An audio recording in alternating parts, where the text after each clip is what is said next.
কত সুন্দর আমাদের দেশ, কত সুন্দর আপনাদের সমন্বয়, যাদেরকে জুতাতে পিটাইলেও মান সম্মান আমাদের ক্ষয় হবে, আপনাদের না।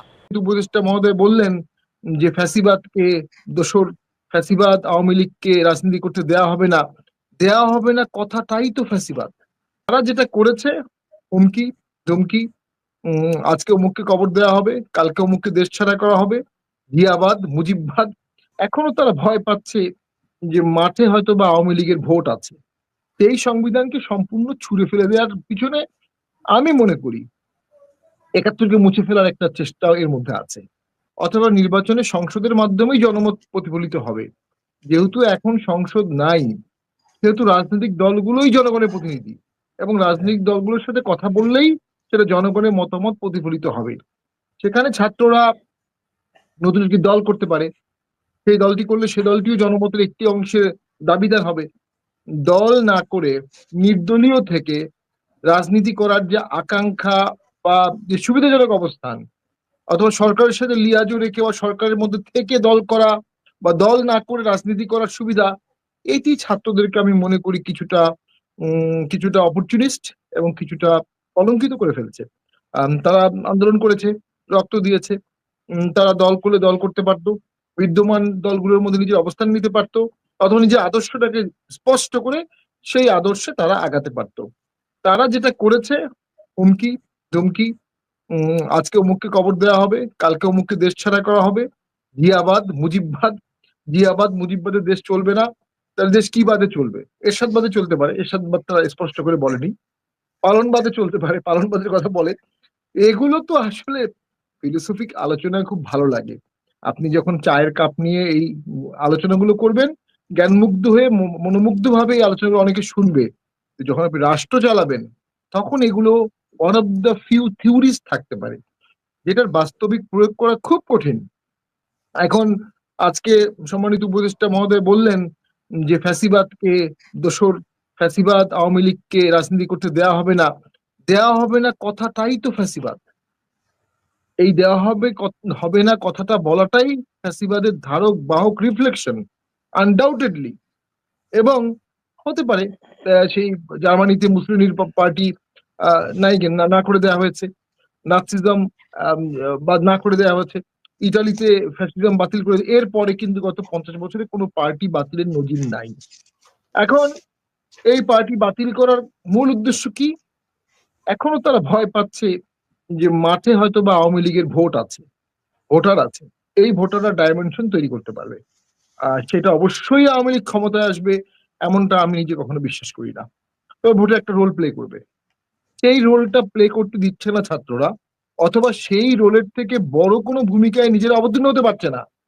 প্রতিযোগিতা হওয়া উচিত ছিল হেরে যাওয়া, পালিয়ে যাওয়া, বা 16 বছরের অত্যাচারী এই আওয়ামী লীগের একটা বিকল্প হয়ে নিজেদেরকে তৈরি করা। তারা বিকল্প না করে, বিকল্প তত্ত্বে না গিয়ে বিলোপ তত্ত্বে গেছে।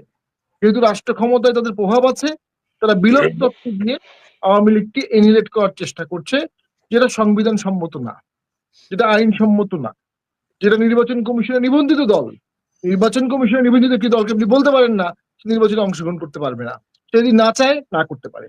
নাও এখানে অনেকগুলো ইস্যু এখন চলে আসবে। দেন চলে আসতেছে জাস্টিস ফারাহ মাহবুবের একটা রায় আছে, যে রায়টা এখন লেখা হয়নি, যেটার মাধ্যমে 15 অ্যামেন্ডমেন্টকে বাতিল করা হয়েছে। এবং আইনের ব্যাখ্যা করা যেতে পারে যে 15 অ্যামেন্ডমেন্ট বাতিল করার সাথে সাথে কেয়ারটেকার গভর্নমেন্ট রিভাইভ করলো। যখন কেয়ারটেকার গভর্নমেন্ট রিভাইভ করলো, তখন বর্তমান এই এই সরকারের সাংবিধানিক কাঠামো বা অস্তিত্ব সংকটে পড়বে। কেন পড়বে? আওয়ামী লীগ পালিয়ে যাওয়ার পরে সংবিধানে কোনো সলিউশন ছিল না যে এরকম একটা সিচুয়েশনে অন্তর্বর্তী সরকার কিভাবে করা যায়। তখন যাই করা হয়েছে, শপথ নেওয়া হয়েছে, এটা অ্যাকসেপ্টেবল। কিন্তু যখন সংবিধানে আর্টিকেল 58 চলে আসবে, অন্তর্বর্তী বা কেয়ারটেকার গভর্নমেন্টের সুস্পষ্ট প্রভিশন থাকবে, আপনি সেই সুস্পষ্ট প্রভিশন বাদ দিয়ে নতুন কোনো সরকার গঠন করতে পারবেন না। সেক্ষেত্রে কি হবে?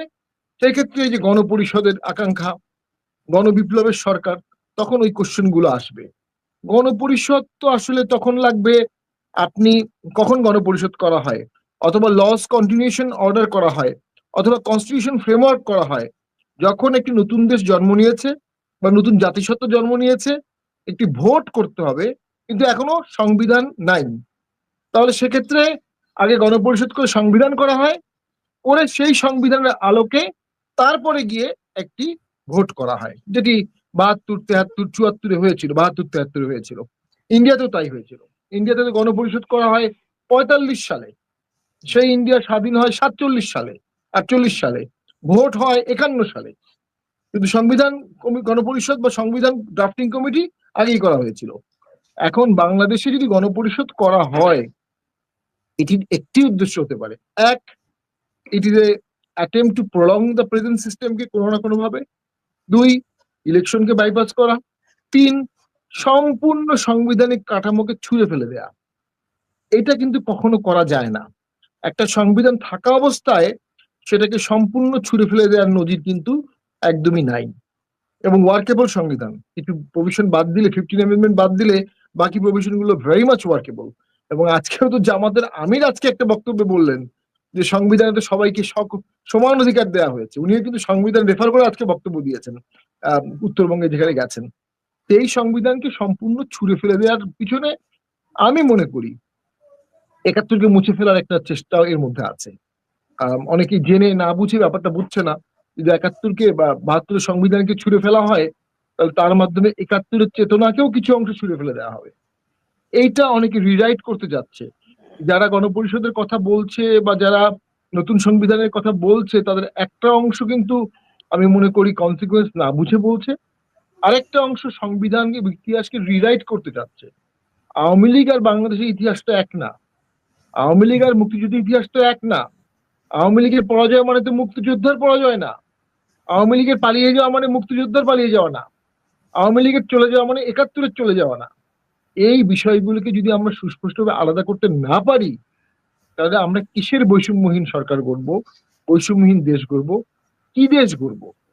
দেশ গড়ার প্রাথমিক যোগ্যতাই তো হচ্ছে এই কনসেপ্ট গুলোকে আলাদা আলাদা ভাবে দেখা, ওভারল্যাপ না করে ফেলা, গুলিয়ে না ফেলা। তো আমার তো মনে হচ্ছে যে অনেকে এই কনসেপ্টটাকে গুলিয়ে ফেলে আওয়ামী লীগের সাথে সাথে এদেশের মুক্তিযুদ্ধকেও দেশ থেকে তাড়িত করতে চাচ্ছে, 71-কেও করতে চাচ্ছে। সেটা তো কখনোই অ্যাকসেপ্টেবল না, এবং এদেশের মানুষ এটা কখনোই মেনে নেবে না। এদেশের মানুষ কখনো মেনে নেয়নি। আমি ফ্রাঙ্কলি কিছু কথা বলি, যে ছাত্ররা বা এই সমন্বয়করা বা বিপ্লবীরা রক্ত দিয়েছে, সাহসিকতার সাথে পুলিশের সাথে যুদ্ধ করেছে, আন্দোলন করেছে। এর পরে কিন্তু তাদের ভূমিকাটা অনেকাংশেই নেগেটিভ পলিটিক্স এর দিকে গেছে। অমুক দলকে আলোচনায় নেওয়া যাবে না, অমুক দলকে বাতিল করে দিতে হবে, রাষ্ট্রপতিকে পদত্যাগ করতে হবে, দেন হচ্ছে অমুক বিচারপতিদেরকে পদত্যাগ করতে হবে, 7 সিস্টার এই করে দেব। প্রত্যেকটা নেগেটিভ কথা, এবং একটা নেগেটিভ কথাও এখন পর্যন্ত কার্যকর হয়নি। সর্বশেষ ছিল দুজন অ্যাডভাইজারের, সর্বশেষ দুটো ছিল দুজন অ্যাডভাইজারকে 24 ঘন্টার মধ্যে পদত্যাগ করতে হবে। 24 ঘন্টা অনেক আগে পার হয়ে গেছে, 24 দিন আগে। ঘোষণাপত্র দিতে হবে অমুক তারিখের মধ্যে, সেটাও হয়নি।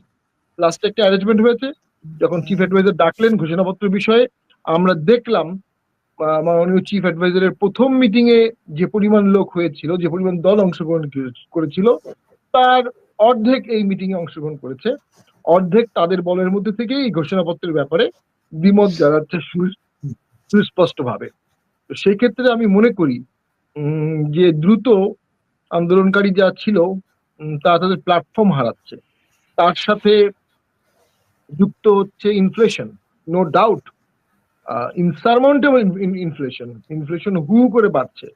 মার্চ এপ্রিলে আমরা ইলেকট্রিক ক্রাইসিস সংকট আশা করছি, হতে পারে, আশঙ্কা করছি। ঢাকার ট্রাফিক, আজকেও যারা ট্রাভেল করেছে, ইটস অলমোস্ট ইম্পসিবল হয়ে দাঁড়াচ্ছে ঢাকা শহরে চলাফেরা করা। এতগুলো প্রবলেম নিয়ে একটা সরকার ন্যূনতম ঐক্যমত না করে সামনে আগাবে কিভাবে, এবং ঐক্যমত করার সুযোগটাও সরকার হারিয়ে ফেলেছে।